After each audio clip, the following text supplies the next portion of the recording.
ladies and gentlemen, filmmakers and moviegoers alike, welcome to this week's episode of Quickly Casual. I'm your host, Srekcuf5, and joining me as always is the amazing DorkyDev. Say hi, Dev. Hello. How you doing today? Anything super amazing happen? Just another bog standard week, you know. Just life happens, you know. This Super Bowl was fun. That's good. I was about to, anything you want to talk about or anything before we hop into the discussion about today, or? No, I think we're good. No? Alright. Cool. Then we're just going to straight on get in here. This week, I've decided to call this week Flyer Wrecking Ball. As in, because this was supposed to be a couple of spy movies. So do you need the fly on the wall, or do you need the wrecking ball to just go right through it? And, yeah. So, Flyer Wrecking Ball is the episode's title. We're going to talk about Casino Royale, and then we're going to talk about the rhythm section, and then we're going to wrap everything up with the news and wrap-up. So, yep. Sounds good to me. Cool. So let's just get started. Let's start talking about this first movie here, which is Casino Royale. I didn't realize that it's been a while, but I have actually seen this movie, and it's just been a long time since I've watched Casino Royale. It's been a while for me, too, because I'll admit, I forgot how this one ended for a little bit. Then I remembered, and I was like, oh, yeah. Yeah, it's not over. Yeah, I was sitting here, and I was like, isn't this the part where the thing happens? And then it was confirmed. I was like, oh, yes, that's right. That's right. Mm-hmm. Yeah, this movie is still really good, all right? Yeah. You gotta preface that right now before anyone goes, oh, you just don't like the James Bond movie. I love James Bond. I've been watching them before this trilogy, this series of Bond films was confirmed, all right? I've been watching them for a very long time. Fourth with the fifth movie coming out. You've liked Bond before this? Yeah, dude. I grew up watching the Sean Connery ones. Oh, Sean Connery. Yeah. Grew up watching those. Then I watched the Pierce Brosnan ones. Mm-hmm. And then I've watched the other ones here and there. So, you know, I've seen a lot of these films. Mm-hmm. This one I still think is really good. My only real issue with it is that it just doesn't quite know how to end. It just keeps going, really? Yeah, like it's not not really a bad good ending, is what you're trying to get at. It's not necessarily a bad ending. I'm gonna say that right now. It's more that, like, it drags on for a little bit longer than it's welcomed. Mind you, the stuff that it does is almost necessary for this version of Bond because it sets him up for the rest of the series. Mm-hmm. But at the same time, it just takes a while, you know? I don't know. It's a little bit longer than it needs to be. Yeah, I'll put it. I kind of felt the same way, though. When I was watching this movie, I was like, okay, I'm an hour and a half in, and there's still an hour to go. All right, let's keep going. I mean, it's not the longest movie in the world, but it's definitely, there are a lot of drawn-out moments that don't need to be drawn out. And there's just some kind of random things thrown in there, which, don't get me wrong, definitely build up the character of who James Bond is supposed to be. Like, this definitely builds up who he is and, like, shows us why he does things that he does later on. But at the same time, I do agree with you. It just takes a long time to get anything done, especially with the ending, because you feel like you're going to wrap things up, and then no, you just keep going, and then you're going to wrap things up, and then no, we're still going, and then it's like, God. And then when we do get to the ending, it just doesn't really feel satisfying. Because I mean, it's not supposed to be a satisfying ending. Yeah, I get that. But honestly, we could have just kept going with that ending, like they had already done twice before in the movie, so... I mean, this could have been... My opinion is the end of this film should have been the house sinking. And then the opening of Quantum of Solace should have been what the movie ended with. Like, house sinking and Ammon Bond talking about the stuff. Mm-hmm. And then the beginning of the next one should have been the scene with Mr. White. I can appreciate that, honestly. Yeah, because but they wanted to add in that stinger to get people interested in another movie right away. You know, I mean, it worked because, I mean, they have 5 of them now. hey, listen, he's been wanting to quit for a while. Yeah, didn't he want to They're stop all 2 they're movies all ago? good. They're all good. I remember. I mean, they're not all. Sorry, go ahead. Go ahead. No, go ahead. So say I remember there was one year in my marching band years of college where we did a show where we did the theme song for Spectre, and it was weird to me because I was sitting there thinking, like, this is cool and all, like the song sounds cool and all, but why are we doing Spectre? Why are we trying to get in the hype with movies? I don't quite understand. But still, I mean, I got it is what it is. Yeah, it exactly. But watching this movie, getting back on topic,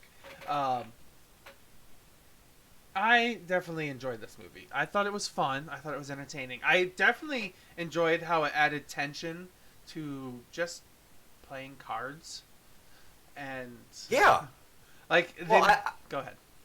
I like it because it's a calm Bond film. Mm-hmm. Like nothing super amazing happens, and then when stuff does happen, it's kind of pretty interesting. Like I wouldn't say any of the action is super amazing. Like I would say John Wick movies and like the more modern action movies have kind of spoiled me and what action can be. So like these films are totally fine. They get the job done, but it could have been better. And they're a more realistic approach. yes, yeah. And it was 2006 was when this movie came out, correct? Right? Yeah. Yes. Which I'll get to these details real quick. It came out November 17th of 2006 for U.S. It had a estimated budget of $150 million, and opening weekend in the U.S. alone, it made $40 million, $40.8 million. And I mean, it quadrupled its budget. So I mean, it probably doubled the amount of money it spent. So, which not bad worldwide. So I mean, it was a hit. People were really like, "Oh, but he's a blonde Bond," but dude, he sells the role. Like, yeah. I was surprised and people were mad at Daniel Craig for the casting. Like he does totally fine. No, he does a great job for the modern take because like this big. So, fun fact behind the scenes is that Pierce Brosnan was supposed to have one more film. But 9/11 happened, and the studio went, we really can't have a campy spy film now. Like, it's just not going to be as, like, intriguing or as, like, as good after that. So they wanted something a little bit more grounded. So that's why when they went with this take of it, that way it felt more realistic. It wasn't about like just a bunch of fancy gadgets. It was about like modernized, like what a spy would actually sort of be. Mm-hmm. Maybe, sort of, kinda. So you know, I personally still think it's one of my favorite Bond films overall.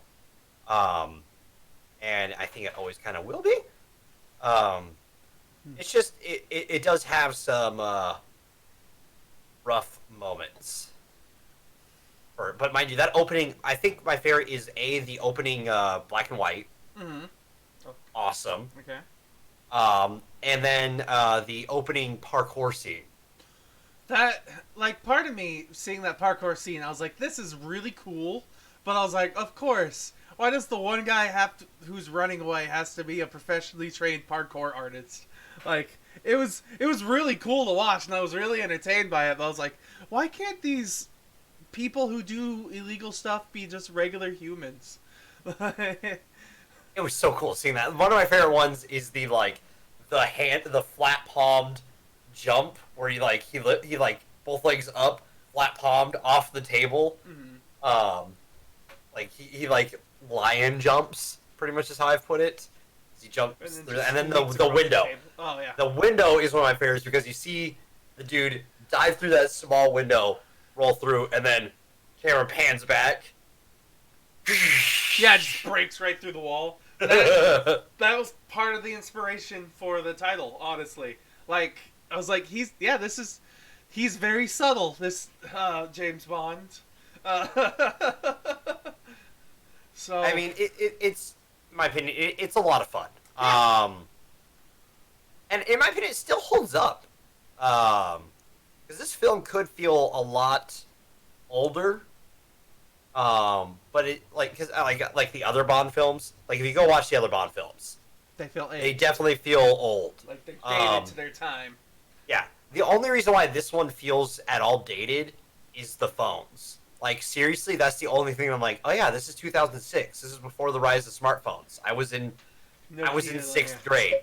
I had my first Nokia. Like, this was before the rise of the iPhone and the Androids. Like, this is predating that. So all the phones, that's really the only thing that pulls you out. Like, at all. Yeah, I would call early, just off topic again, I would call early cell phones like advanced pagers, honestly. Yes. That's really all they were at that point in time when you compare them to modern day smartphones. So there are pagers that you could do T9 with. And if you don't know what T9 is, you're young. But T9 was awful, and you are blessed not to have to deal with it. Okay, I'm trying to spell cat. All right. 1, 2, 3. Wait a second. Okay, A. All right. T. 1, 2, 3. Okay. All right. Wait, I wanted to capitalize it. 1, 2, 3, 4, 5, 6. Yeah. Yeah. Hold off. 1, 2, 3. Or, damn it. 1. Yeah, I gotta just keep pressing this button. All right, I'm about to go off. 1, 2, 3, 1. 5 minutes later, I'm not even angry anymore. It's just you're trying to write like texts were so short back then too. That's why LOL Like, you and couldn't- LOL Yeah, dude, that's where all of it started. Yeah. Started with LOL, WTF, BRB, all of it started. Today in pop culture text lingo. history. Okay. Yeah. So like this Bond would be fluent in that language. Yeah, no, it was because I remember when this came out. Like, I'm pretty sure me and my dad went to the theater for this because he's the one who got me into Bond films. So it was like, can we go see the new Bond film? And he was like, yeah, let's go see it. I think either this year or the year after, my brother it was the year after 7th grade that I went to my uncle's wedding, and my youngest brother was the ring bearer. And he's got blonde hair and he was really small, so he had a tux on, so he was blonde Bond. So that was the joke that year. But it was around that exact time, and like these films, I think this franchise of Bond films, like people say it really wavers a lot, but I mean like even the lower points, like Quantum of Solace, which we'll get to at some point. Don't worry. Yeah. We brought these. This movie was part of. We're getting to the new movie. This is the beginning. That's right. We started this. We're not gonna cram it all into a week like we've done before. No. We're taking a different approach. We've learned from our past mistakes, you would say? Well, I wouldn't even consider. They're not exactly mistakes. It's just that like we've done it so many times that it's just it'd be good to try something different than cramming it all into a week. Mind you, there's a different franchise that we're probably gonna have to cram, but for different reasons. I don't think we're gonna get through all of those in the months that we would need to, because there's a lot of movies that we want to see during that time. Yeah, I would hate life too. So I'd be bored. We would be missing movies that we would want to watch. Yes. So cramming those in is different, and this is a little bit easier to cram those ones. You'll find out later, people. So like Casino Royale, I really like. It's just it does drag at the end a little bit. That's really my only critique of this. Like, if it was just a little bit shorter, My kind of critique on this movie is what happens with our main villain in this movie. Like, there was... How do I explain this without spoiling it? I thought it was fine, honestly, But It's a 14-year-old film. You don't have to be too cautious. I know. Like, I thought the way the movie ended, or with the way the words. Okay, I thought what happened with our main bad guy was fine. It made sense to me. Like, what he was doing in the movie was rational for what happened to him. Like, it all makes sense to me. The part that I didn't like is that he's supposed to be our big bad, and we're in the middle of this super intense scene, and then we get out of it because of kind of convenience. Like, I feel like the writers wrote themselves into a hole, and they're like, okay, we just have to do something here to get us something else, to get us elsewhere, to continue the story. And, like, I mean, I'm sure that's not the case, but that's just kind of where my mind went. I'm talking about the chair. Oh. And well. And, like, after the chair, and... Well, they needed... I mean, maybe, but at the same time, they were setting up that character that you see in that scene. Mind you, the chair scene is fucking rough. A little bit. A little bit. I mean, the first time I saw it, I was weirded out. This time, because I remember seeing that scene when I was younger, I was like, okay, I'm desensitized to this. I don't really care too much. And it was not so rough the second time around. At least not for me.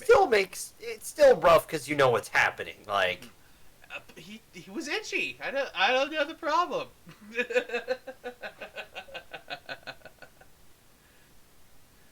But yeah, that would have hurt quite a bit, a lot of it. A lot of it. So, is there anything that we want to talk about specifically in this movie? Otherwise, thoughts on the expanded cast past Daniel Craig, because we do have Ava Green as Vesper Lynn. We have Mads Mikkelsen as the Chief, and I mean we've got Jeffrey Wright as Felix Leiter. We have Judi Dench, which was the casting that most people were like, huh, on, because she is M from the Pierce Brosnan era. Okay. As well, so she carried over, even though they're not connected. She still is there. Okay. Yeah. See, like, what I was thinking in this movie, Judi Dench was probably one of the most replaceable parts. Like, when this role and M, like, Judi Dench and M, to me, don't go, like, hand in hand. Like, sure, they are the character, she is the character, but, like, nothing Judi Dench to me screams, I'm government secret top agent spy. How many Bond films have you watched? I don't know. I'm just curious. Did you watch a lot of the Pierce Brosnan ones? I genuinely can't tell you at the moment. So I'm gonna say no, but okay.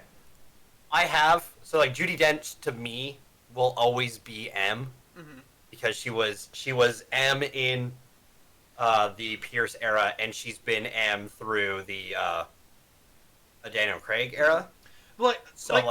She's the role for me. I guess what I'm asking, is she M only because she's been M for so long for you?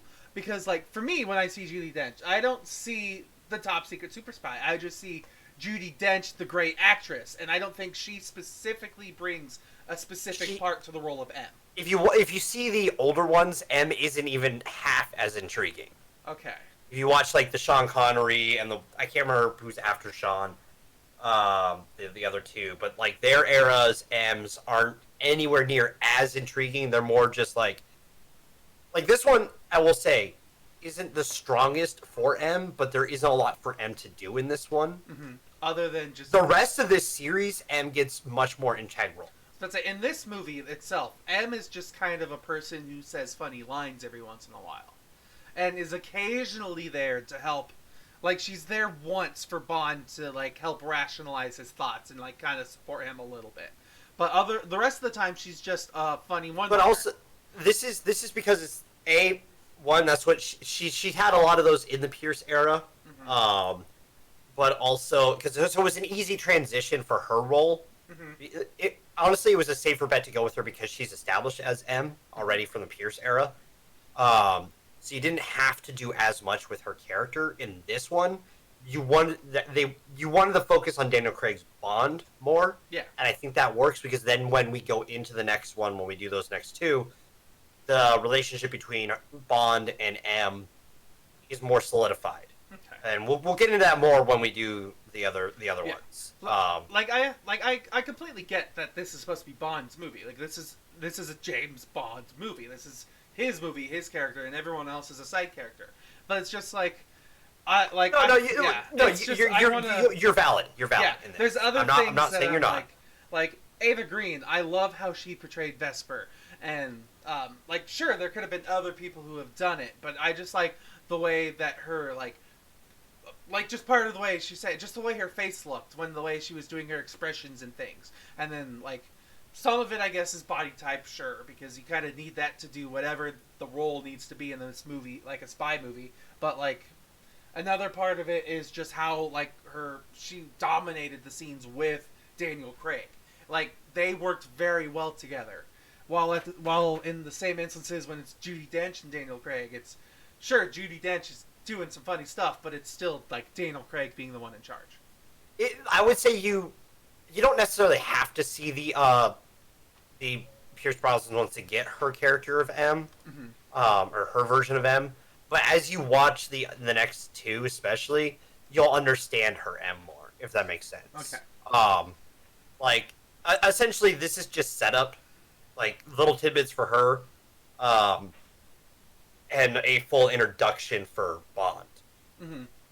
And then, especially through Quantum of Solace and Skyfall, that Bond is definitely taken better places and a lot of cool places. So I would say I like how it builds through the other ones, but I also have seen the other ones, say, so I think it's tougher for me to the best way I can put it is you'll understand when we get there, I guess. Because it's judging the parts before the sum. Which that's exactly what I'm doing with this show. I'm judging this one part specifically. I know. I feel like I'm going to be really mad at you when we get to our ratings, because it's going to be you're going to rate this one movie. It's it sets up all the other 5 movies, and I love the other 5 movies, so I'm going to give this one a slightly I still love this one on its own. No, I get that, but I loved this one when it came out. Because it was setting up a future for the Bond franchise, and it was the first modern Bond franchise as a teenager I could get into. Mm-hmm. Because, there wasn't one before. So, yeah. I mean, it gave me something to get into for Bond again. A modern take. Mm-hmm. And it still holds up to the standards I had then, if that makes sense. Mm-hmm. If anything, I still think it aged better than I would have expected, which almost gives it more points for me. Yeah, no worries. Because it could have been far more aged. 2006. Mm-hmm. This is a good action, modern action movie. I would say it's old, 14 years old. That's old for movies, but it's still pretty good. I would say this is one of the initial pioneers for modern action, almost. No. This franchise this version of the franchise. Yeah. So this version, yeah. So don't get me wrong, other movies did things like that too, this. Bourne, Identity, the Speed franchise, Speed 1, Speed 2, Speed 3, those kind of did action movies as well, but those set up kind of cliche stereotypes. But this kind of set up a story version of an action movie, where you can have a plot and then add in. Yeah. If we didn't have these, we wouldn't have John Wick. That's true. That is very true. So, and I do like me some John Wick. But yeah, no, I still think this holds up to the standards of today. If this film was put out today without the other ones in existence, I still think it would be a good film. Of course, things would have been modernized, tech and stuff like that, to fit the modern age. I feel like this... I'm honestly looking forward to the modern time, the James Bond movie, because I feel like this would have been... I'm thinking Mission Impossible. This would have been a Mission Impossible if it was made in modern era. Almost. Yes. So well, it would have been these two franchises. You can almost side by side it, because they've Mission Impossible will be on 7, and this will be on 5, so they're not far off from each other. Mm-hmm. But you can see the era, because Mission Impossible technically started during the 90s. Yes. So you see that era, and then you transition to 2000s, and there's a lot of similarities between Mission Impossible 3 and this. Just Mission Impossible 3 is a little bit more heavy action, while this is more of a suspense spy thriller. With action in it that I think really works because the choreograph it's rough, like, but it's supposed to be rough. Yeah. Like it's not supposed to be clean fighting like we're used to today. Yeah, this is the very first James Bond's like major. Like this is his first major assignment, really. Yeah. So of course it's not supposed to be clean, and it's not the best. Your hair's bugging you today, isn't it? Dude, I'm getting that Clark Kent all day, and I'm just like, it naturally does it, and I'm like, man. Yeah, that's why I'm like, I hate my hair right now because the length that it's at, it gets in my face all the time. But at least when I wear headphones, I could just push it to the side and be like, oh, this is perfect.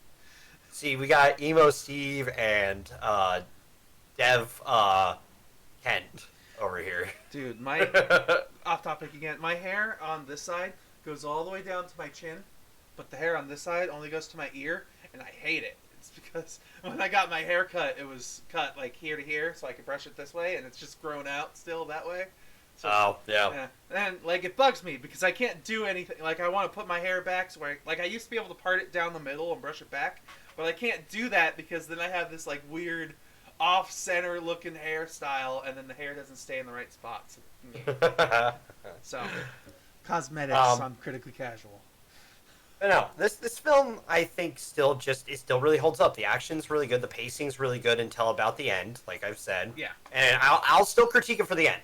That's still the part that I feel like should have been a little bit shorter, or you cut it a little bit different. Because it's not unnecessary, in my opinion, because it still builds this character, and sets him up to be this detached Bond that he, because this is supposed to be like his first mission, all that stuff. The rest of the Bond films we see, he's already that. Yeah, like.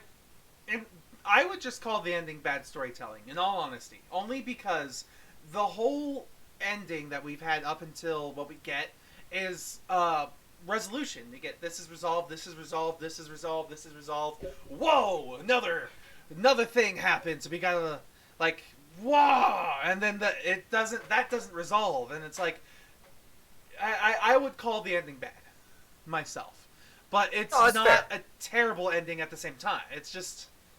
Yeah. I can't argue with that because I don't necessarily think it's bad, but also I've seen what it sets up further. So it's like my judgment is a little skewed, but it's going to be a little skewed because I do like this version of the franchise. Personally, I think it's the strongest of the Bond sets. So like I'm gonna be a little bit of a little skewed on that. So that's fine. I guess that's fine. But I am the casual, so I have that excuse. Okay. So then, is it okay if we go to popcorns? Yeah. All right then. I'm gonna give you 10 popcorn kernels. I'm still gonna give this probably what my younger self would have give, like an 8.5. Yeah. No, I really. Which also really love the opening because I love the Bond openers, the song openers with the credits and all that. And this one had all the card stuff. It was cool. I love it. Casino stuff. It's a good opener. Like, that was one thing that I was interested in, too. Like, there's the interesting black and white, and then they had the opener that was also kind of a title crawl, or a credits at the same time. So it was interesting. I was watching it because I thought it was going to pull a Mission Impossible for a little bit, where they spoil parts of the movie in the opening crawl, and I'm like, but technically they didn't. So... I think that it was cool. It was fine. So, okay, I will give this movie a 7.5. It's good. It's definitely good. It's just a little too long, a little drawn out in the ending, and which then makes the ending kind of bad to me. Not the worst ending. Still a totally acceptable ending for this movie, but it could have been better. That's fair. So, that being said, let's move on and start discussing our new film, the rhythm section. So, I'm going to start off by saying I had no idea what we were walking into. Like, same. Like, I had not seen any advertisements. I had not looked this movie up. I was just sitting there one morning thinking, we need to watch something this week. We need to eventually get to James Bond's spy movies. Hey, the rhythm section. This is supposed to be a spy movie. Let's see what this is about. And I am not necessarily disappointed, but I'm not necessarily impressed either. Yeah, I'm somewhere in the middle on this one too. Like, my biggest thing that bugged me was just, well, it's weird because it bugs me, but at the same time I kind of praise this. This movie is filmed very much in a subjective viewpoint, where we get to see things at the same time our main person, gets to see things. We're experiencing everything at the same time she does.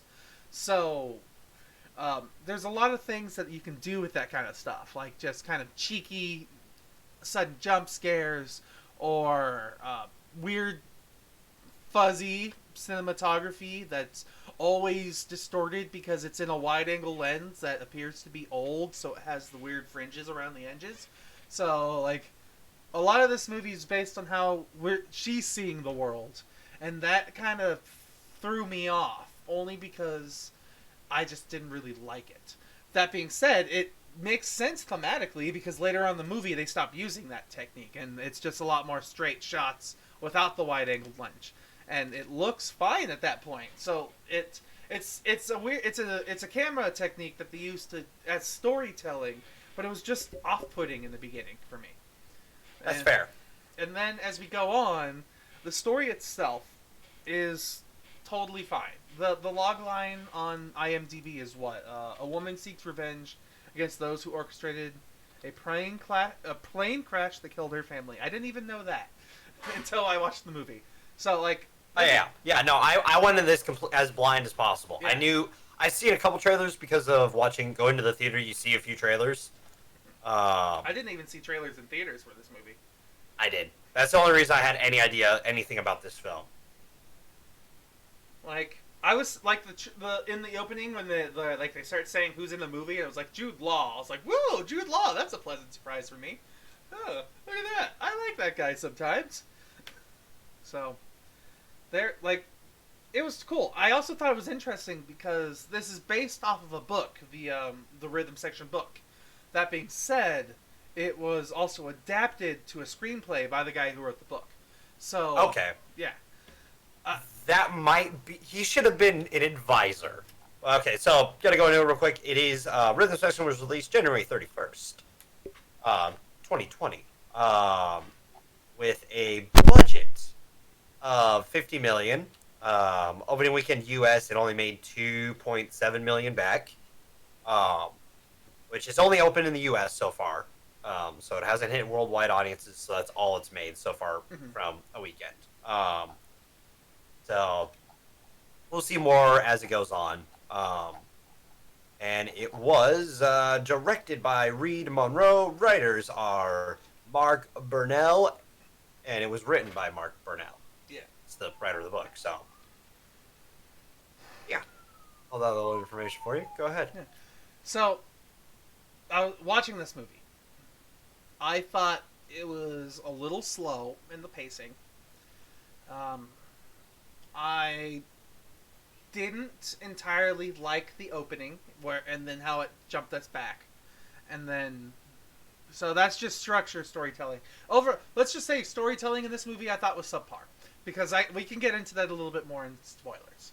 I thought they did it felt like they focused more on the cinematography than they did anything else, especially when we get to the end of the movie, because when we get to the end of the movie I was confused. I understood what they were trying to do, but I got confused on who was supposed to be the bad guy. And that's fair.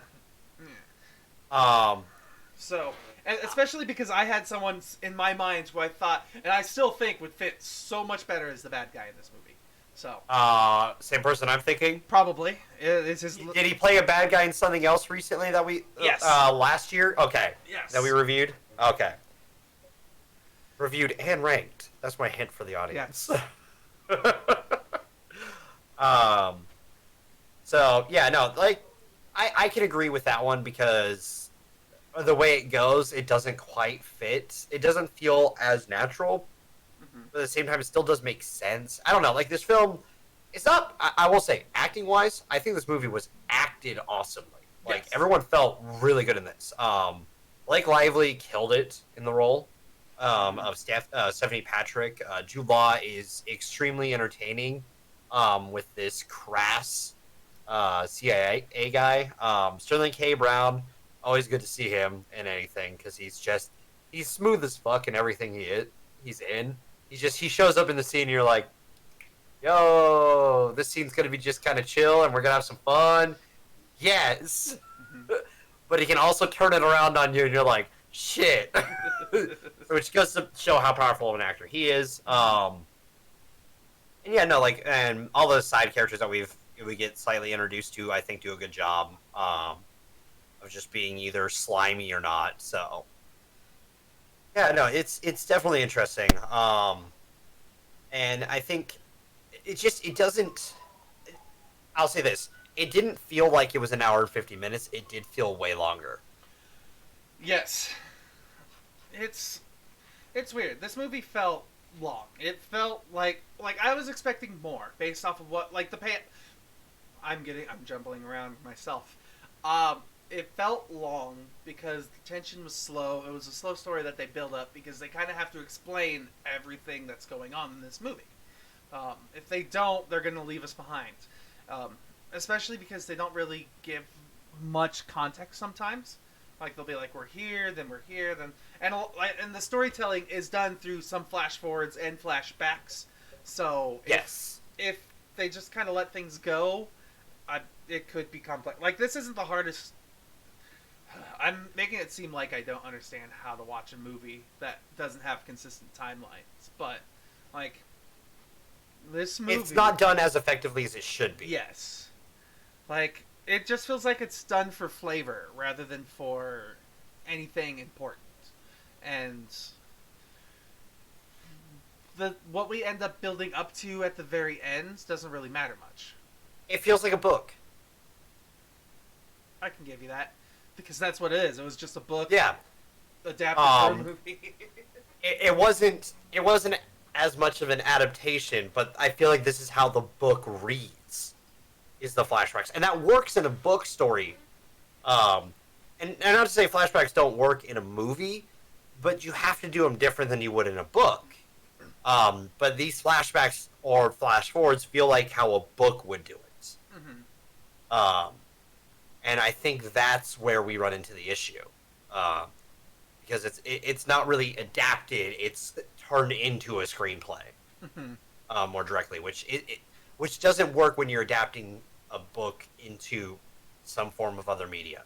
Yeah, like the best thing about a book is you can go slow and you can describe things in as much detail as you want, and your mind's eye is what creates the movie. It creates the images for you, and that's in a movie that gets rid of that. You are given one view of this movie. You have a very objective. You have this one spot to look through everything, so it changes how a book will read, and I think just that's part of it. Um, so I'll agree with you with that. It's just the pacing was not a movie's pacing. It wasn't. And don't get me wrong. This like the things that I would change would mainly be just how they get to the end with who's the bad guy, and um, some of like the I'll call it the I'm blanking on. We'll say the flashback section in the beginning there. If we just trim that up a bit. Yes, yes, because it lingers, and like you realize what it is way before they think you do. I was actually kind of thankful because based off of how slow the movie felt, I genuinely thought the scene that we saw in the very beginning wasn't going to be shown until the very end of the film. I was like, oh god, this is going to be the longest, slowest slog of 8 months that I've ever seen portrayed in an hour and a half. But it was... Oh, I walked in this not knowing how long the movie was. I did that. I thought the movie was over 2 hours when I walked out, but then I checked the time. I'm like, what? You're like, crap, I'm going to be late for the... Oh, I've got time. Oh, no, I wasn't going to be late. I was almost late to the movie because I was doing stuff for a Super Bowl party that we were doing the planning stuff the day before and getting stuff that we needed set up. Mm-hmm. So, like, I got done and left my friend's house at 1:55. Got to the theater at 2 o'clock, like 2:05 when the movie started, and was like, ticket for this. Yep. I got my popcorn, got a soda, went upstairs, missed all but one ad. I was like, cool, just how I like it. Nice. That is perfect. That's what I try to do a lot of the time. I've done this once or twice now, where I'll show up to a movie about 10 minutes after the movie's supposed to start, and my theater stops selling tickets for movies at the time. Once the trailers start, they'll stop selling the tickets. So I'll buy a ticket for the movie afterwards, and then just walk into the theater after the trailers are done, and just pick a seat that's open. See, you should just get them online. I do that sometimes. Like, the only problem is that's an extra $1, and that adds up over time. It does. It's like me. I keep forgetting I do have a free movie ticket, and it's just kind of sitting in my wallet right now. And I keep going to the theater and then leaving the theater and then looking at my wallet and being like, "Oh yeah, this fucking thing." Will your theater redeem it after the fact? Like, I bought this online. Can I get a refund with this? I don't need to do that because usually I've never been late for a film like that. No worries. No, I have a free movie ticket from the 1917 thing that happened. I talked about the theater and stuff. Oh yeah. I still have that. Okay. And I just haven't redeemed it. No worries. So, I just keep forgetting to do that, and it'd be nice to just have a free movie. And this was one that I wish I probably would have redeemed it on. And I thought, I'll save it for this one because I don't know how it's gonna go. This is the one I probably should have for free. But fuck me. I'll just try to do it next week. Yeah. I mean, next week's won't be too bad. I don't even remember what movies I texted you that we were doing, so I'm gonna double check. I have it already lined up. Nice. Congratulations. So, I forgot to bookmark. Here, I'll scroll up and pin it real quick for you. Oh, I know. You texted it to me, didn't you? I did. I can't pin it. I hate you. I hate when I can't pin shit in Discord. It's so much easier. It's not even in Discord. I know. I can't pin it now. I can't pin it. Yeah, no. It's Oh, I remember. I see it here. I've got it. Yeah. Okay. No, it's gonna. This film just kind of doesn't pace right. Today's theme is pacing. Yes. It's sad to say that the 2 hour and 30-minute movie that feels like it's a little too long, feels like it should have trimmed a little bit, felt shorter in some ways than this, the hour 40 film. No, I agree with you. And this just the big thing is that the how it all pays off at the end just doesn't feel quite right to me. And I guess that's my big complaint on this movie. And I'd love to get a little bit more into it in spoilers for that kind of stuff specifically. But I have one question. Yes. What did you think of the title compared to what we saw? Doesn't make as much sense. I was expecting more. It's literally just a throwaway line in the movie where they mention the title and what it means. And I'm sure, there's more moments where it makes sense in what's happening. I guess, in the editing of the film, it makes sense what's going on. But I felt like there should have been more importance. Yes. I can agree with that. It doesn't really feel like it gets where it should.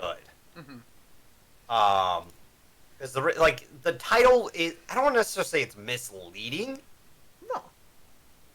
But it's not really a theme. No, it tries to act like it is. I get you. when I think of this movie, it's just very subjective. It's all from this subject's point of view. So even the title and what's going on in like the sound design and everything is all from this person's point of view. So it kind of makes sense to me if you're thinking about it in like a metaphorical sense. And Yeah. but it just doesn't. It's not enough. I guess this movie is just a whole bunch of not quite enough. So or too much. I can agree with that. So, do we just want to go to popcorns and then move to spoilers, or?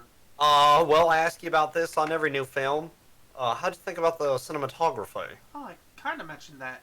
Like I said, the beginning was. Well, yeah, I like that, but I mean, just like. It's like shots. Like, were there any shots that really just like stand out that you can kind of talk about without being super spoiler? Yeah, the one that interested me, the one that caught my attention the most, was her car chase. Oh yeah. Because I'm pretty sure from the moment she walks out of the bathroom and then to the end of the car chase is all one take. At least it's supposed to be one take.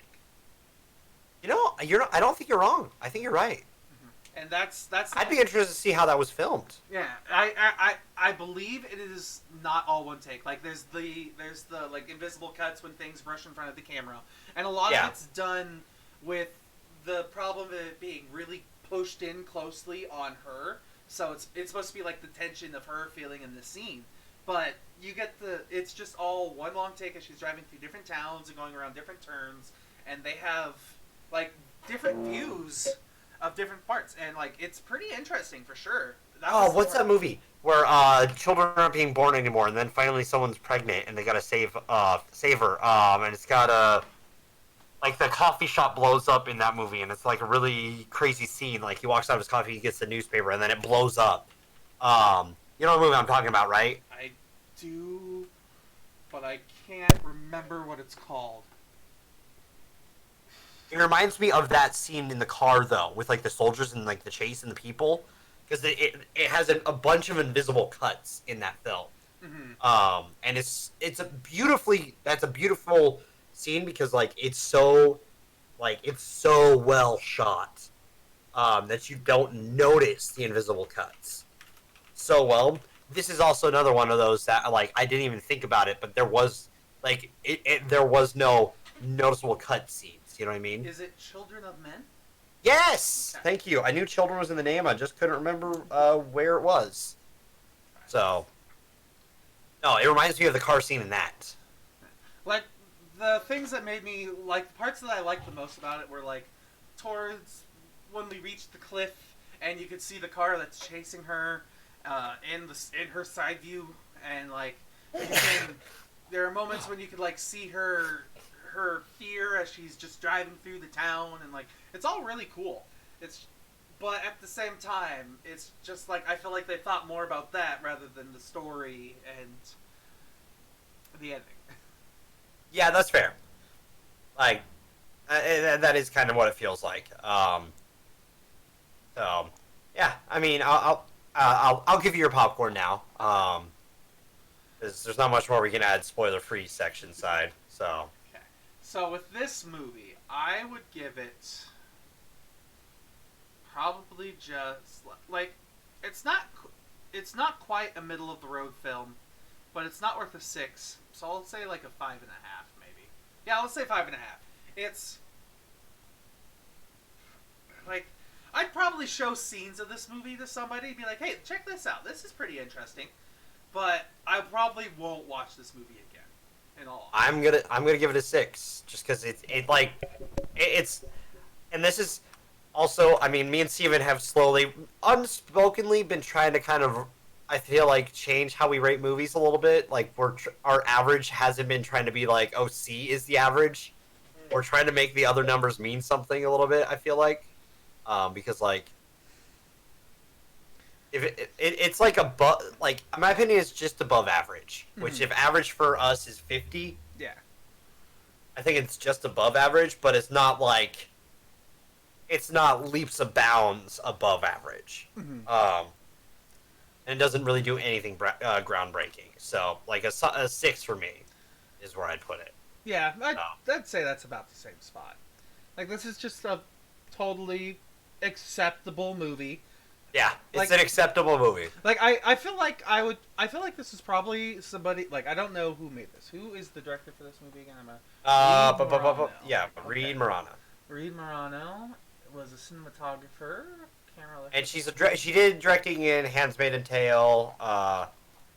So she's only directed 8 times. A lot of it done in the last 5 years.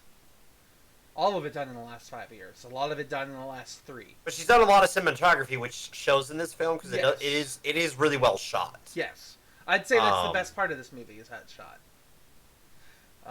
So I mean, and a lot of the stuff she's done before are TV shows. So like, not a bad like major outing for her. Yeah, like it's not her first outing in film, but it's like you could definitely like I could see her having a really good future like, as a director. Believe it or not, directors in TV don't really do much. Like they're more the manager. Yeah, that's basically it. They're just the person who's like, all right, we're on time, we're not on time. What are you doing then? Let's go. It's the producer who's really the person who comes up with all the shots and all this stuff like that. So I would say this is pretty good. The only other movie that she's done, there's 2 movies. She did Meadowland, which that one got a 5.8 on IMDb, and then she's also done. I think we're alone now. I just lost it. Where'd it go? Yeah, I think we're alone now, and that came out a few years ago, and about the same. So, I feel like she just has to find a good script. Yes. Oh, if she had a good script, my God, I can't wait to see that movie. Because I think that's the biggest problem with this film is just script. Like, I don't think it's a directorial issue at all because it's shot really well. My critique that I was about to say was it feels like this movie was made by someone who recently got out of film school. Was going to be my critique, but it's not necessarily that at all. Like she's good at these movies, and like this is definitely a good movie. She just needs something with a little more to it, I guess. Yeah, there needs to be more. There needs to be. It's a better script issue because I mean I think that's where our problems come. Because pacing and stuff like that is a scripting issue. Mm-hmm. And if that's the issue, like there's gonna be from that point on you're hindered. Because if there's problems with script writing stuff, it hinders everything else. It almost hides everything else. Because I mean, we can be like, yeah, the script and stuff wasn't great, shot beautifully. And acted very well, but like it gets hidden by those get projected further because the plot and everything else. There's less to hook onto story wise. That's a great way to put it. So there's not as much balance. So we average this movie about a 5.5, about a 6, somewhere between. Because I did 6, you did 5.5, so round up to a 6. So it's fine. This is fine. It's perfectly balanced as all things should be. Yes, totally. I really wish that's the film problem. I really wish I could just blow on the pencil. Like that would be what I would do. It's not a pencil. Chopstick. My apologies. You're my All Might and Deku chopsticks. Like. If I was at your place within range, I would have just blown on it to make it fall off. You're a dick. Exactly. So let's... So spoilers of this film, right? Can you hit the button? Shit, that's what I was setting up before the show. It wasn't me who forgot to set something Let's get up. ready to spoiler! Occasionally I forget to do that because my normal preset is game, not podcast. No worries. Spoiler wise, what to spoil? Like, I want to talk about Jude Law. Okay, yeah, that's a good choice. Fun fact: he was our Marvel person of the day, and if I said that during the non-spoiler section, it would have probably given away completely. He should have been the villain. Yes, 100% should have been the villain, at least in my mind, because the way it's brought up is he always has the most rant. Like throughout the whole time, she's asking her and like, who was the freelance reporter? That was Proctor, right? Proctor, yeah. Proctor. The only time, every time she talks to Proctor about B, it's, is he reliable? Is he trustworthy? Is he telling the truth? And then we meet B, and this entire time he's telling her information like, hey, this person, he tells us that the bad guy is UI7 or U17, unidentified person, and they just give him a name. So it's like, okay, we don't know who the bad guy is, and then throughout the entire movie we hear Jude Law saying, this guy helped the bad guy, this guy helped the bad guy, this guy helped the bad guy, this guy helped the bad guy. And then at the very end of the movie we see Jude Law almost supposedly kill our main character Blake to like prove a message that the person that you just were needs to disappear. Like, it 100% feels like Jude Law should have been the bad guy in this movie.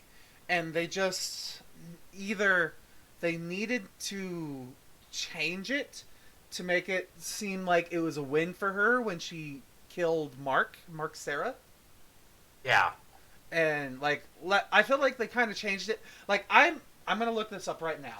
I'm gonna see if there is a sequel book to the Rhythm Section written by Mark, and and this will judge my next opinion here. Sequel to Rhythm Section. So, Rhythm Section. I'm sorry I'm doing this live. I should have been prepared. No, you're good. Then next in the series, there are 4 other books in the series. So next would be the Chameleon, then there's Gemini, and then there's the Third Woman.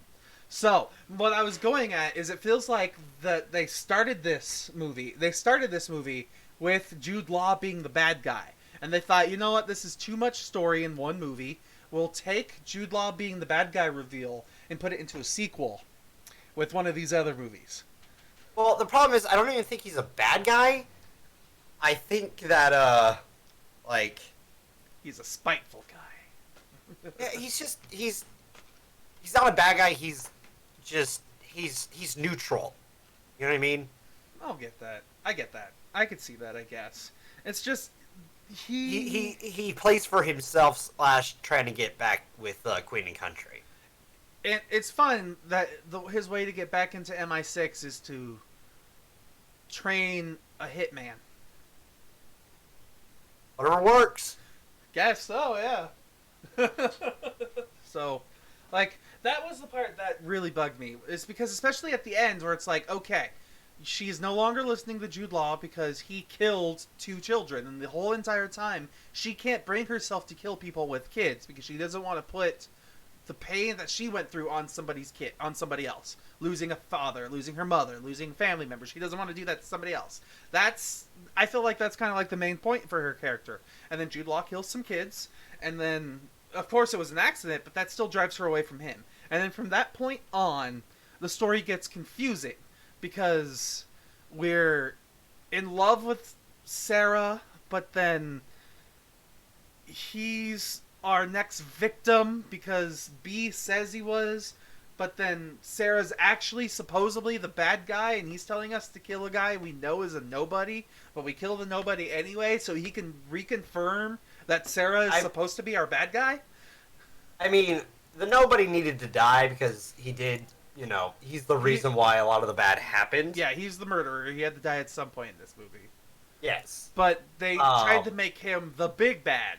At least try to misdirect us into making him believe he was the big bad. Well, the problem too is, like, the one who was the big bad didn't feel like the big bad. There wasn't enough build up to it, or enough like lingering things to pick up on him being the big bad. Other than the fact that, like, the people that you're being told, as she was being told to kill, B was like, oh yeah, that's part of U17's group of people. Yeah. I mean, that makes sense. Let's kill him. which almost makes B look more like the bad guy. Exactly. Um, That's where the whole entire movie, I was like, if he's not the bad guy, they're doing this wrong, because they've set up every moment where it feels like Jude Law B is the bad guy. Especially because when they kill Sarah, like, it just feels to me that, like, normally when the bad guy is revealed, he has to have this, like, haha, I was the bad guy all along. There's not even a hint of that with Sarah. No. He seems like he's genuinely there, and he cares for our character, Stephanie Patrick, when she kills him. So, and then Jude Law shows up 2 weeks after this whole thing is supposed to have ended, and then puts her in a spot where he could kill her by snapping her neck, and tells her that you need to die. And it's like, but that person is dead. I'm this person. And then it walks away with it being focused on her, and she's supposed to be this new person, sure. But, it just didn't feel right. No, I get it. Yeah, it's just, it's not that, like, the setups aren't what they should be. Mm-hmm. I think that's the biggest problem. And again, that's a script writing issue. Yeah, like, this all feels like it would work in a book. Is its problem. So, and I mean, it probably did great in the book. That's why there's 3 sequels for it. Yeah. So we'll see going forward. We'll see if they can do any more after this. I don't know, because I mean, opening weekend it only made $2 million, like, out of a $50 million budget. But you know, it does have to release worldwide, so it needs, by the rule of thumb, you know, it needs to make, you know, anywhere from 100 to 200 million back to make its budget back. So, because this one also did not have a huge amount of advertising, so at best, I'm gonna bet double budget for advertising, because I didn't see a ton of ads for this until like a few months before it was released. So, and I only really started to see them in theaters, and then a couple of them online here and there, but it wasn't very often. So, not a huge advertising budget for it. So, yeah, you're not wrong. That feels like the big crutch nowadays. Is some of these movies are genuinely good. Like, look at The Missing Link, which is a genuinely good animation that came out last year, but no one saw it because it wasn't advertised. That seems to be the crutch lately. It's just people aren't putting enough money into advertising, or hitting the right markets for their advertising. So, okay.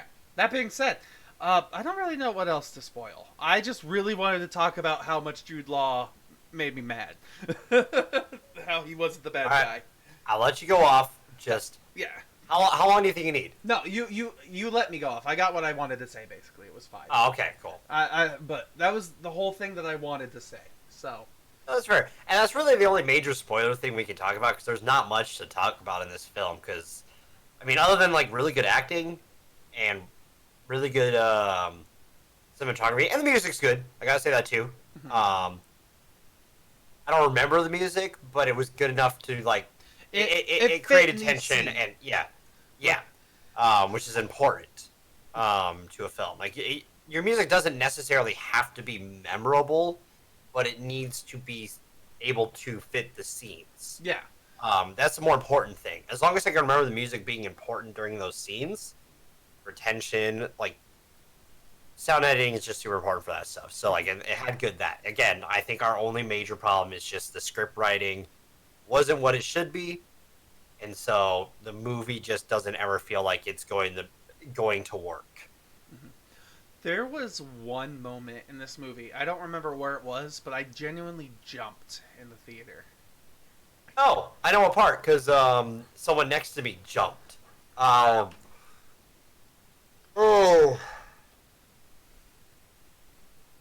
can't remember, I can't remember what it was, but I remember wanting to talk about it. But then everything else in this movie distracted me. There was an old man. I was in a theater with a whole bunch of old people. Yes, and there was an old man, like, just a section over to me, and I literally saw his feet go, oh! Like, his feet went up. I went, holy shit, old man. See, Jesus. For me, I was picking up my popcorn from right next to me. So it was, oh, and my popcorn kind of went places. But, yeah, so it was, once again, that was just, I wanted to talk about that because it was one of those moments where, like, the subjective cinematography helped, like, because we were very much in in this character's world. But, it added the weird tension, like, it added the jump scare moment, and this wasn't really a movie that needed a jump scare, really. Was it the moment when Jude Law grabs her? I'm gonna say yes. Like, when she breaks it. Yes, it was. When she gets to his house for the first time, and she's looking in the window. In hand. Bam! Yeah. I was like, oh, fuck you. Good sound editing. Great sound editing. Because I think it's silence up until that moment. Yeah, it's just quiet, maybe her breathing only, and then... yeah. Good job. Well done. So, like, it leads to interesting things that can happen. Like, this is, like, just give us a better script. That's just all it is. And I'll be happy. Yeah. So, yeah. That being said... what do you want to start with? Because we have some other stuff. All right. For our news and wrap up. So wait, hold on. You actually added a button. That's much better. No, it's just the censor button, yeah. Like, yeah. That's much better than you going beep beep beep beep beep beep beep beep beep beep beep beep beep beep beep beep beep beep. Welcome to the news, ladies and gentlemen. So I want to do your thing last, okay? Got it. Okay. So we're gonna start with a little bit of news here. The first bit of news I want to talk about starts with it's Emma Watts. Dang. Okay. So not many people probably know who Emma Watts is, but she was as president of production at 20th Century Studios, but when it was called 20th Century Fox. So this started on January 30th. So last Thursday is what I'm going to say, just top of my head. She leaves 20th Century Studios now that Disney owns it. Few days later, there is another message as Hulu CEO Randy Freer leaves leaves Hulu because now that Disney has taken over Hulu. That is actually something I did not know. Part of the reason I brought this up is I didn't know that Disney had bought full ownership of Hulu. I thought they Yeah, that was part of the deal. I thought the deal was Fox's holding of the majority stake, which I got that. Like, I knew they had the majority hold of Hulu. I didn't know they had all of Hulu.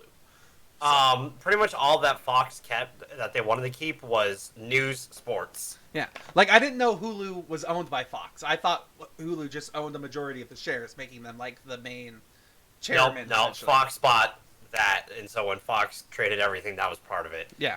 So Hulu is being moved to Disney in-house, and that leads us to the final thing, which I read today on the Wall Street Journal, which Disney strategists for Fox assets come into focus as another executive quits. But, I mean, it's not really another executive. But really what's going on here is Disney is moving things from out of Disney's control into in-house.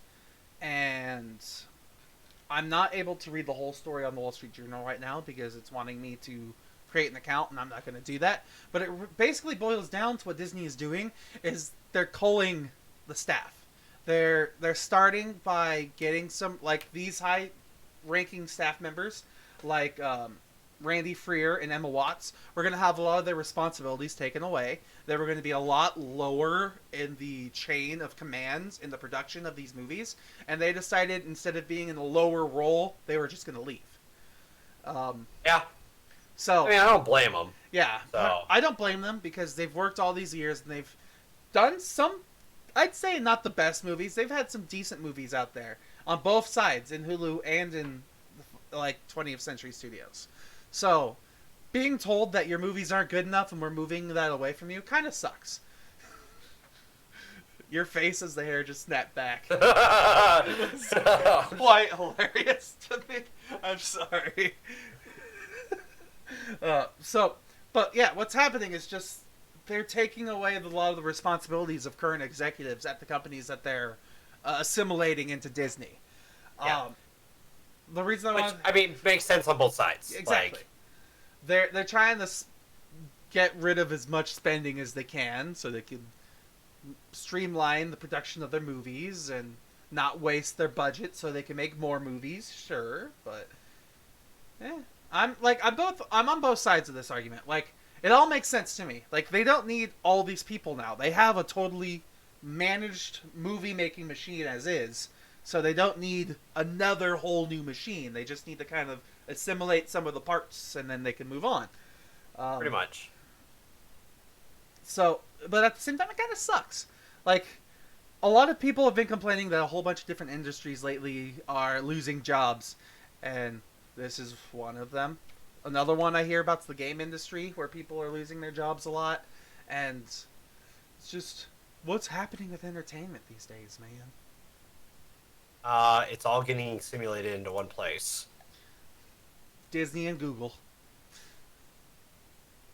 And Netflix.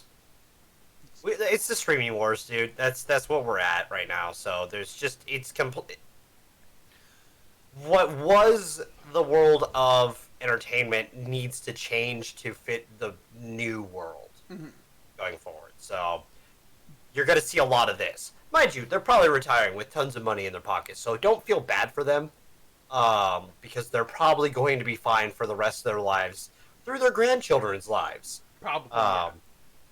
So, like, they're probably not hurting too bad. Yeah, fun fact. I was told in college, this is something that I have not experienced myself, but somebody can sell an idea for a movie. Just literally a pitch, an idea. You can sell the pitch for $80,000. For literally an idea for a movie. Not even a script. Like, imagine how much these people who are, like, executives are making. So. Yeah. Yeah. In order to have that much money to throw out an idea for a movie. Yeah. That's a clever idea. I'd love to see what happens with that. Yeah, so would I. So, there's that. I'm going to move on because it's still kind of within the same vein because we're talking Fox. Fox News hosts urges their fans to complain to Roku over streaming blackout. So, for those of you who don't know, Roku and Fox are having an argument. Apparently, based on what I understand, is there's an argument over advertising, where apparently Fox owes Roku money, and until Fox pays for that money, Roku isn't going to show their stuff on their devices. And that was bad because this happened days before the Super Bowl, which is one of Fox's biggest, like, money makers. This is why you pay your bills. Yeah.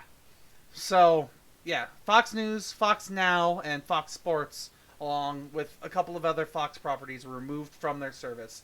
And the only thing Fox had to say for it was shift the blame to Roku. It's Roku's fault. We don't know why. Yeah, it's not our fault. It's yell at Roku. They did the dumb stuff. Yeah. So, I wanted to bring that up because it's a company that I don't like, it's never their fault. It's never their fault. And hey, fair and balanced. Exactly.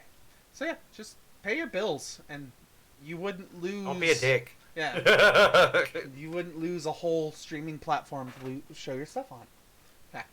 So, we talked about what Disney's doing with their executives. We talked about what Fox has done since they lost their streaming stuff. Let's talk about what else Disney can do. Let's talk about possibly making an Alita Battle Angel sequel. Was that owned by Fox? It's owned by Disney. Was it owned by Disney when it was made?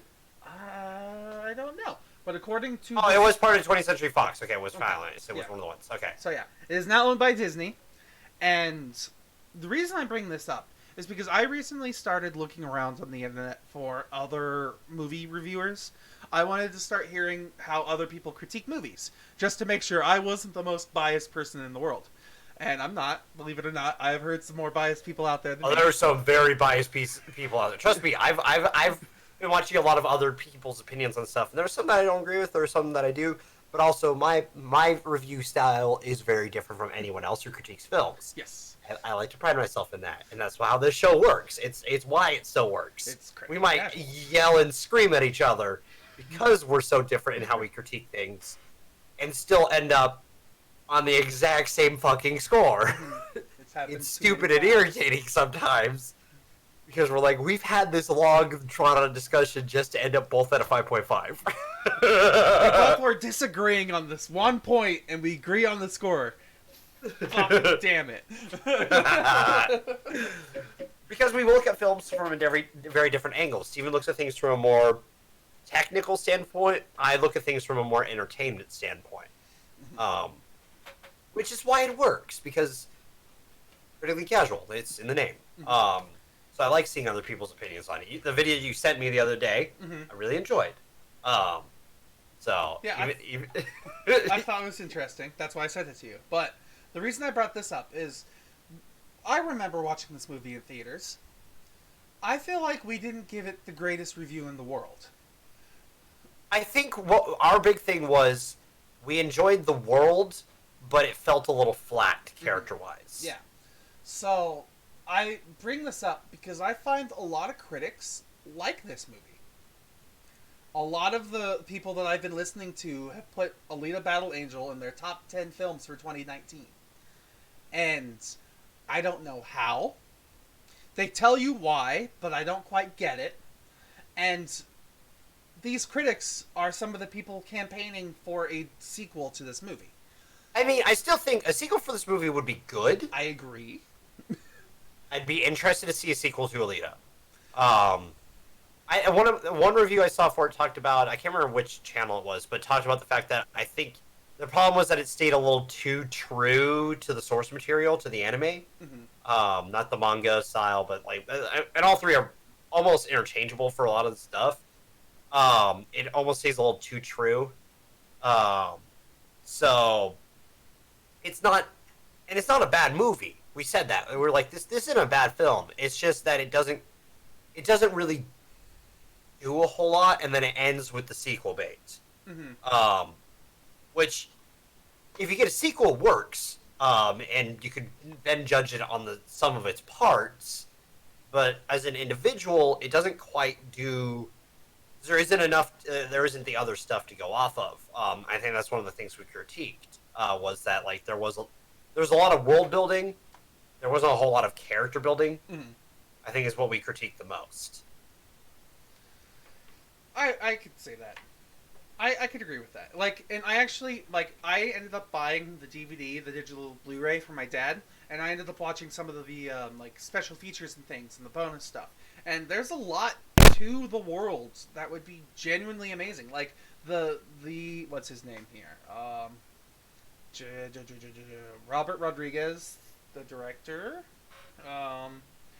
told people, I believe it was Robert Rodriguez. No, it was this guy. It was the supervisor, Richard Burnham, or Bainham, that said, if you want to talk to Disney to get your sequel, you're welcome. The truth is that they're a very rich world of material to tap into, and I think it's just a matter of choice of whether or not the studio is in the right property, whether or not it's the right property to be able to evolve. So, and what I mean by that is I didn't realize how much, there's a lot of interesting stuff that they show in the yeah. But there's so much more that they didn't show. Which, in the bonus features, like, I had no idea that the floating city of Zolom went all the way into fucking space and beyond. And I was like, how is that even fucking possible? So, like, this is really cool. There's some really interesting stuff here. So no, there's, like, again, the movie was great at world building. Like, that's one of the things we praised about it. It was awesome world building. And I felt like I think we both agreed that it was better than Mortal Engines. It was more entertaining than Mortal Engines. It did less world building, and not necessarily less world building, but it was a smaller scale world building.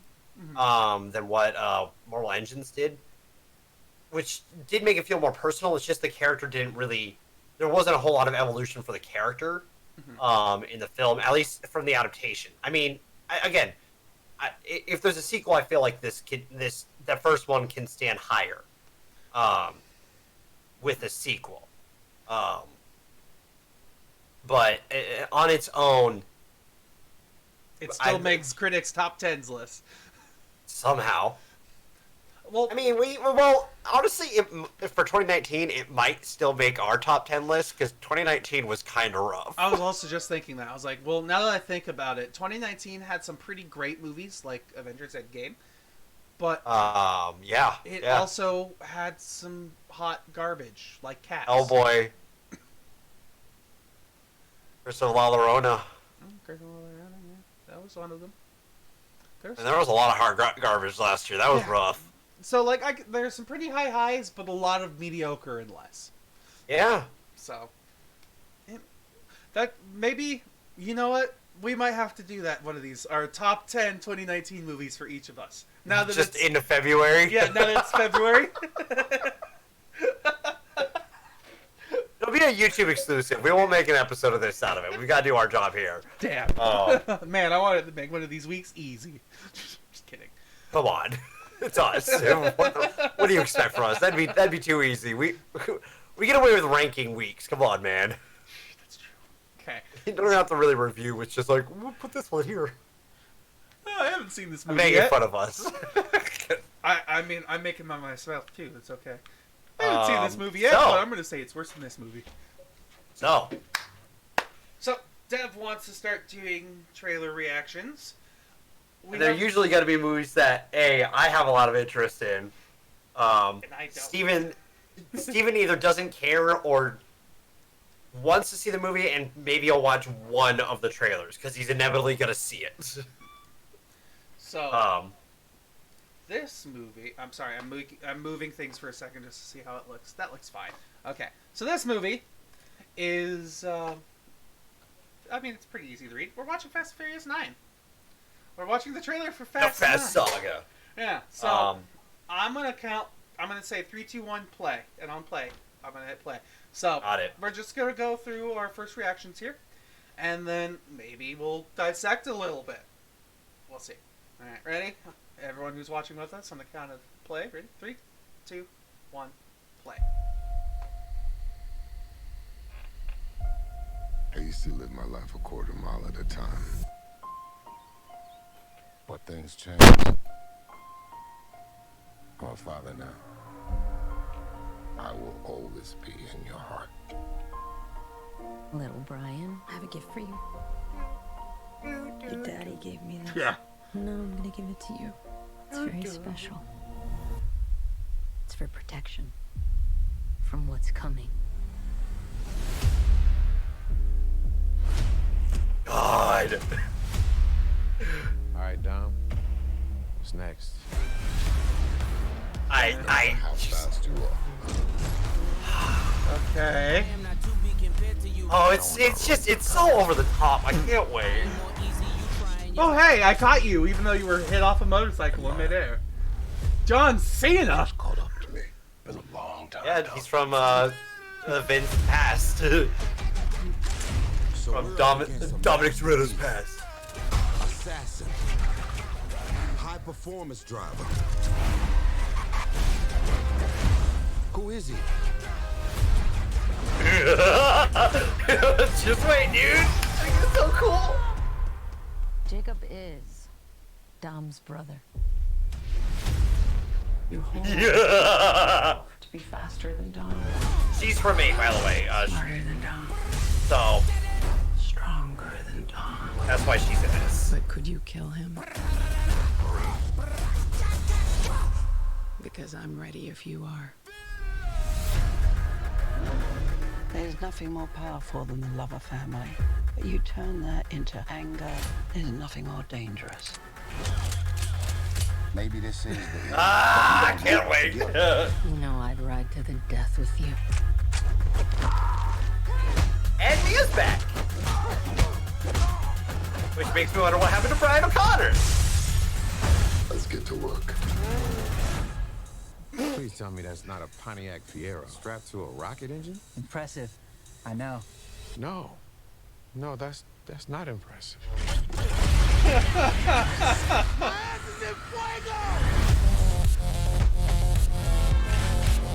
Please don't tell me this is called Fast 9 Bad Blood. No, it's just called F9. Okay. It's F9, or the Fast Saga. I came here to take you down, little brother. That's your mistake. This is my world. Damn, this is so good. Oh, fuck you. You guys better?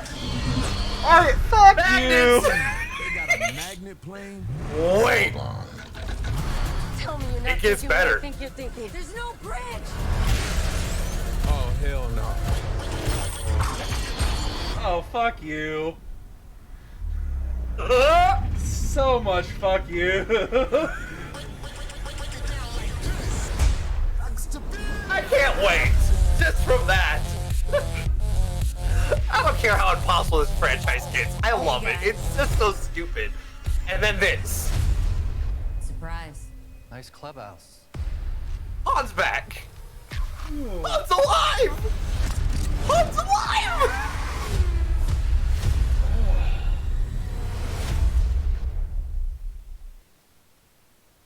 Oh, fuck you.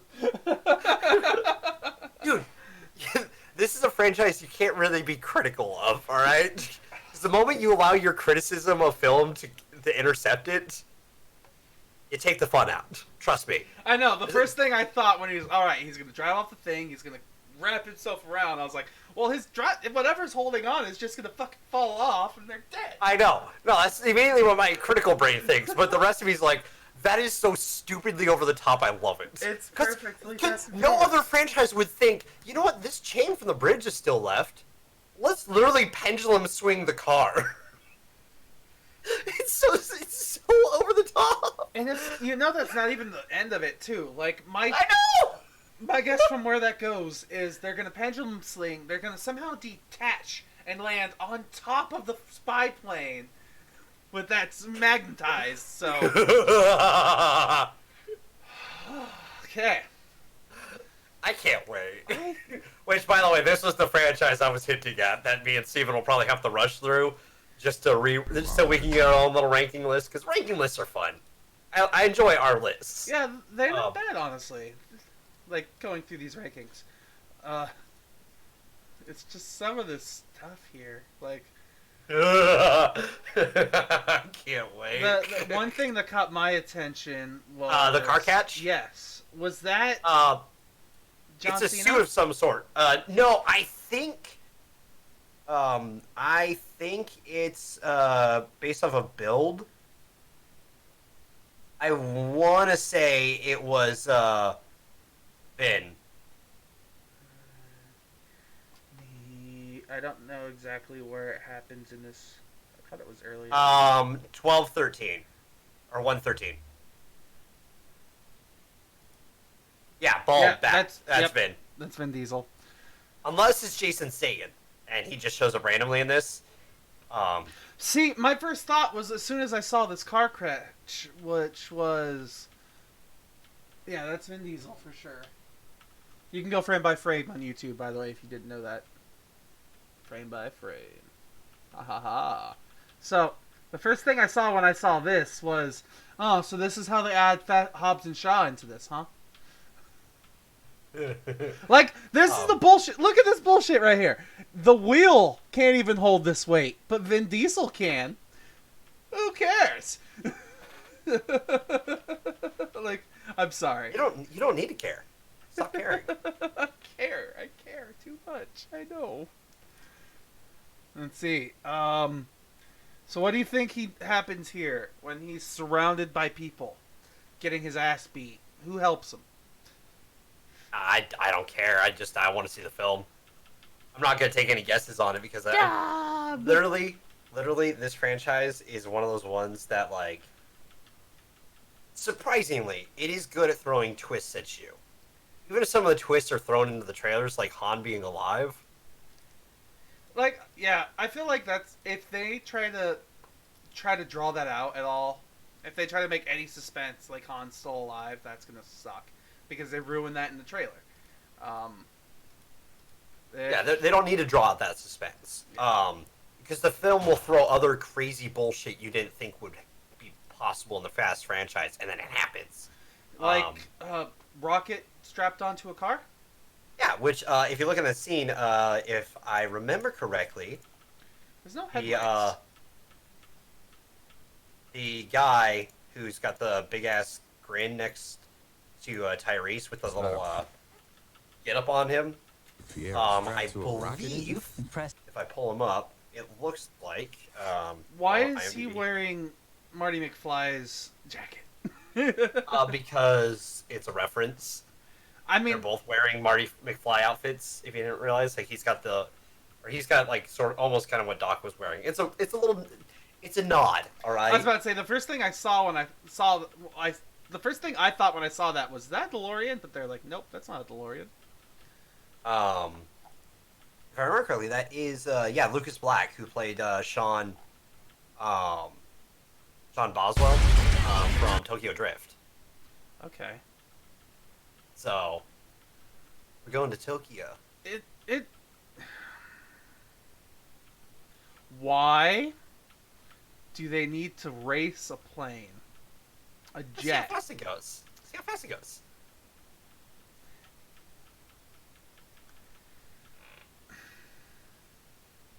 Steven, turn the critical off. I can't.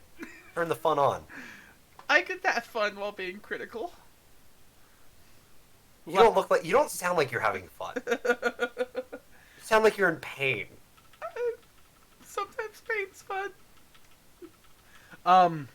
What is this I'm trying to look at here real fast? Right here. I love this. A Superman punch off the wall and then just falls over. Nice. Okay, sure. This is gonna be some bullshit in the movie. That's for sure. When the fucking 3 trucks. Hey, dude! Fuck it. Take it off! Yeah. Fun on. That's how I live your life a quarter mile at a time, man. Fast is the death of cinema. Oh, I mean, I'm sure it'll be a fine movie. It's just fun. Have fun. Are you fucking kidding me? When are they gonna race yachts? When are they gonna go to space? When are they gonna have a cameo with Bad Boys? So, I don't know. I guess, sure, that'll be fine. Like, it seems like it'll be a fun, entertaining movie. Hobbs and Shaw was definitely an entertaining movie, and it was dumb as all hell. So, I'm sure it'll be a fun movie to watch. It just hurts my soul. just have fun. That's all I gotta say. How long do I have until we have to watch that movie? That I believe is May 22nd, Friday. Cool. I have 4 months to prepare myself to have fun. Yeah. So, sprinkle some of the other franchises as we go. You know, just watch them. Do a little mini review with yourself, if you want. And then when we get to the coup de grace, when we do the list and that, where we talk about the franchise as a whole, because it'll probably all happen on the same day, literally, because it'll be easier to do it all on the same day. Because I'm pretty sure we're gonna do Scoob the week before for some reason. I'll probably end up having to watch Scooby-Doo 1. We did watch Scooby-Doo 2 already, didn't we? What up, Bulldogs? So yeah, just turn your brain off. Turn the critical off. We'll have fun with Fast 9. You're rubbing against the cord. Turn the critical off. Get ready for fun. You got 4 months to have fun. This show wasn't fun and casual. I mean, no matter what, you're going to be critical of it, so... Probably, a little bit. At some point, No, I'm you're like, gonna hate me for how I rate it. probably. At some point, I'm gonna be like, "What the fuck is happening?" Oh, this is Probably. cool. So, You wanna know, my brain didn't officially just stop thinking about it until 7. Because the other ones were ridiculous, but they weren't that ridiculous. 7, you wanna know what, like, yeah, they had the Dubai scene. You wanna know what my brain went, alright, brain off. Was the scene where Paul Walker grabs the spoiler of a car as he's flying off a cliff and gets spun back on. oh, yeah, and he's like holding on, and yeah, So you've seen 7. I've seen that scene. Which makes me wonder if you've seen all of 7. You've just repressed everything that's I definitely that's have not seen all of 7. what's all that's not critical has been repressed. So, the only other thing that we could talk about this week for news is next week's movies. Yes. So next week we are doing Man of Steel and Birds of Prey. The Birds of Prey and the Emancipation of one Harley Quinn. And officially, it will be our DC list day as well, because we will officially work through all the DC EU connected films. Connected films. Yeah. Because we have worked our way backwards. For some reason, we did it. We started with the best they had to offer, and Well, no, we started with Aquaman. oh, that's true. I guess it was. We did Aquaman with no. How did this start? I can't remember what. No, we started with Wonder Woman. Was it Wonder Woman or was it Justice League? No, it was Wonder Woman because we did Wonder Woman and Captain Marvel. That might be right. I don't remember. At this And then point. from there, we did Aquaman and Justice League. We did Shazam and Suicide Squad. No, we did Shazam with wasn't that Batman v Superman? No, we did something else with Batman v Superman, didn't we? I don't remember. I genuinely don't. Hold on, you know how I can find that out? Hello, YouTube. Because that would have been in the last year, so easy to figure out when that was. Videos. Alright, I'll go to playlists, because it'll be in the playlist, right? Yep. Every video that's uploaded is in a playlist. At least that I've uploaded. I'm just kidding. I've gone through and done the playlists mostly too.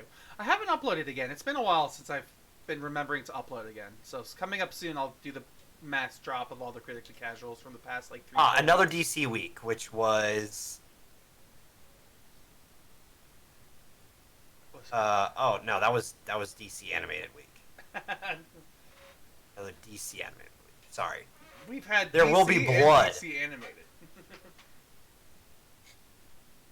That was Rambo. Well, Jesus Christ, where is it? Isn't the one with Aquaman the one with all the sharks and everything on the front? At least I could have sworn I put fish and things on the front of that one. I don't remember. Yeah. Where is it? Did we do that with Joker? Maybe. God, Rocketing, I do this all the time. I hate how on YouTube, if you don't put spaces in Hard Heart HQ, you won't find our channel. Yeah, we did Batman v Superman with Joker. Okay. So, we did that with Joker. That lines up better. Yeah, because we added Joker to that week, but it's not technically connected yet. So, yeah, we've worked through all of them, like I thought we did.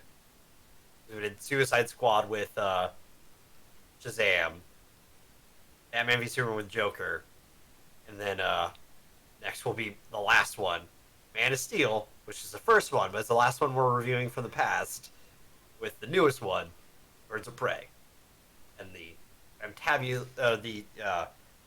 fantabulous emancipation of one Harley Quinn. still kind of like, I was still disappointed by that because I was looking forward to a not Harley Quinn movie for some reason. I don't know why, but I was looking forward to it. Because Birds of Prey is supposed to be not Harley Quinn. And then But- it's a Harley Quinn movie now, for sure.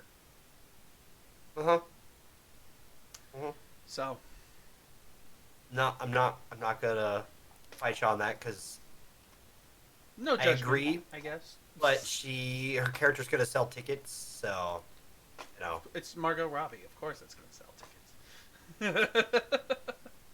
yeah. So I've got nothing else this week, unless I got nothing else as well. No. All right. Yeah, we have that next week, and then Sonic and Assassin's Creed after that. I've already made dinner plans with my dad to have chili dogs that day.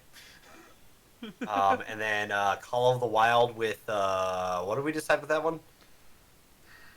We were either gonna do Turner and Hooch, or Oh, Eight we Below. decided that. We decided that. Turner and Hooch. Oh yes. I haven't seen that in a while, and I really love Turner and Hooch. So you pointed that out. I'm like, done deal. Sorry. My only other reason behind Eight Below was because it's another Alaskan dog team kind of movie, but oh well. I mean, it makes sense. Yeah. It's thematic, and you could maybe fight of it. But Turner and Hooch is cooler. Yeah. Agreed. So yeah, those are our movies coming up for a little while here. I don't necessarily think there's anything else beyond that. So, I mean, unless you've got something else you want to talk about. I'm good. All right. So, I guess thanks for stopping by, everyone who was here. This is the end of Critically Casual. So, you're all awesome. Wait, it's canceled? Yes, totally. We're canceling it all now, so I don't have to watch Fast and Furious. Oh yeah, that's funny. That's not gonna happen. Fun. Yeah. So Funny. So yeah, give us a like, follow, subscribe, hit the bell, ding the icons, all that fun stuff. If you like what you saw, you can follow us on Twitter, where we sometimes post our tweets. You can subscribe to us on YouTube, where we upload the VODs and everything for our videos. You can join our Discord, because, we like talking to you guys and would love to talk to you some more. And who knows, you can submit some articles and things, and we can talk about them in the show and all that fun stuff. Yeah. And then, join us throughout the week, because we put on shows Monday through Thursday most of the time. When we can. Yep. So, yeah. So I guess that's it for us here. Yeah. Have a good one, everyone. Yeah. Well, we'll see you next week for, just some more DC stuff, I guess. Bye. Ah.